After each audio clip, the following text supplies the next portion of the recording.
evolution theory right or wrong? Does the Bible support it or does it not? Today we will find out exactly what does the Bible say about this evolution theory. Now let's just get into the intro. So hello my friend, my name is Minit and you're watching Jesus Friends. Today I just wanted to try to prove the evolution theory, which was created by Charles Darwin, is wrong. But before we get right onto the video, please like, share, subscribe, hit that notification bell and comment down below any doubts you have about Christianity or any video ideas or topics. Now let's just get right onto it. Now let's prove Charles Darwin's theory wrong. Starting off with, there is a man.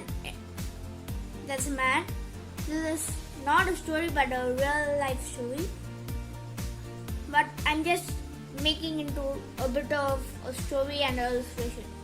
So there's a man who studied the structure of airplanes for 10 years. And finally, I guess 5 to 3 years ago, he made the world record airplane. Even I made it once and it flew. It covered the whole distance of my house in a straight line, not around, of course not. And I think you atheists out there believe that nothing came out of everything. That's impossible. Something comes out of everything. God is everything good and God is everything good. And God is life. So something that will not be coming out of God is false. And second of all, you believe that this paper airplane just evolved itself from a regular airplane, from a regular paper to this world record airplane. Well, that's unbelievable, right? Well, the same happens here. It's unbelievable to me that you are doubting God. It's unbelievable to me that reborn Christians can become atheists. Atheism is not livable. There's a truck. You are in between of a road, but you're blind of it.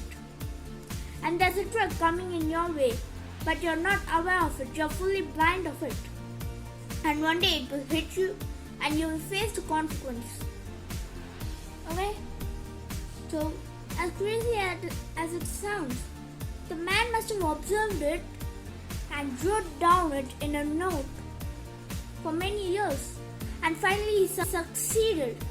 Likewise, God has observed all the animals and God made all the animals, and then God made us. How? We were not made in the image of an animal, we were made in the image of God. And God did not make animals in His image, but God made us in His image. Does that make sense? For me it does. Also, be careful when you call yourselves primates or whatever you call monkeys. Because,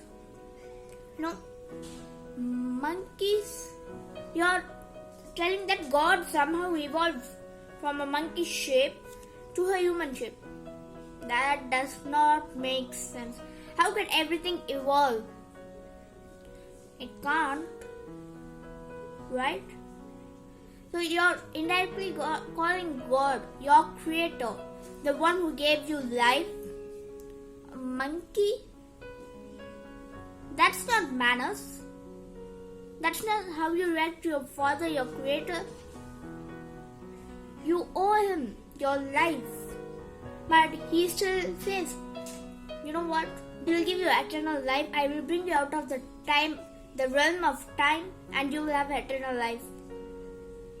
You see, the presence of God is the most amazing thing you can experience. And when you experience that, you will say, all the things I do, all these sins that are called in the Bible, all the things that I do which are called in the Bible sins, they just, as time goes by, they just put me into depression. And then you will say, but this presence puts me into eternal happiness. Yes, that's how you will say. And once I experienced it, not once, not twice, but many times. And Genesis 1, verse 26 through verse 27.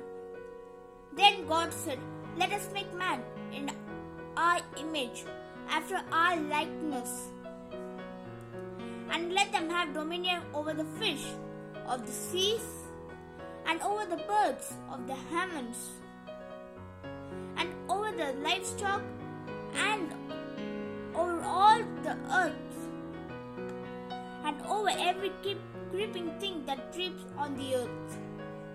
So God created man in his own image. In the image of God, he created him. Male and female, he created them. And then in verse 28, the first sentence it is written, and God blessed them. He has blessed you with your family, with everything. Let's just think about the beggars on the street. What if you were in their position? They are strong, and God sees inside how strong you are, not from the outside. And God is proud of the people who are in the streets, and God is telling them. God believes that there's David